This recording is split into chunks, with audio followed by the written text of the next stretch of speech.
இல்லை தொப்புலேருந்து தான் ஆரம்பிக்கலாம். ஏன்னு கேட்டீங்கன்னா, தாய் வயிற்றுல இருக்கும் பொழுது அந்த குழந்தைக்கு உணவு தொப்புள் கொடி வழியாக தான் போகும். அந்த குழந்தைக்கு எல்லாம் வளர்ச்சி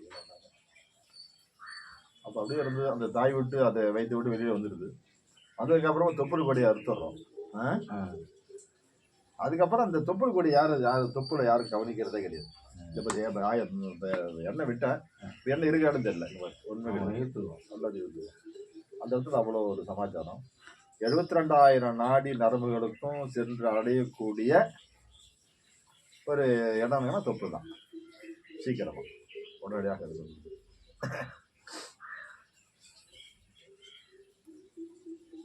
மகளே காலை வணக்கம். L4 L5 எப்படி பண்றேன் அப்படிங்கிறது நல்லா கவனமாக பாருங்க. நாளைக்கு நீங்க இந்த நல்லா கடைசி வரையும் ஸ்டிக் பண்ணாம பாருங்க. லைக் பண்ணுங்க, சப்ஸ்கிரைப் பண்ணுங்க. பண்ணீங்கன்னா இந்த கலையை நீங்க தெரிஞ்சுட்டீங்கன்னாக்கா உங்களுக்கு எல்லாருக்கும் நல்ல ஒரு கலை இது. நீங்க பலருக்கு உதவியாக இருக்கலாம். நீங்க வறுமை இல்லாமலும் வாழலாம். டாக்டரால முடியாத ஒரு சம்பவத்தை கூட நீங்க சரியா என்னுடைய வீடியோவை பார்த்தீங்கன்னா கடைசி வரைக்கும் பார்த்தீங்கன்னா சிறப்பாக அந்த L4 L5ங்கிற அந்த பிரச்சனை எல்லாமே சரி செய்யலாம் மக்களே.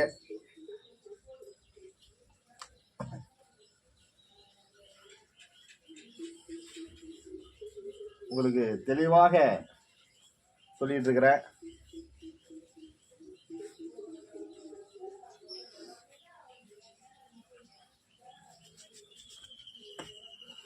அந்த பின்னாடி தான் இந்த தண்டுவடத்தில் இருக்கிறது, அதோடைய நரம்புகள் இந்த இடத்துல தான். இதை சரி பண்ணாலே அங்கே எல்லாமே சரியாக வந்துடும்.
ஸ்டாண்ட் தான் போட்டுட்டுமா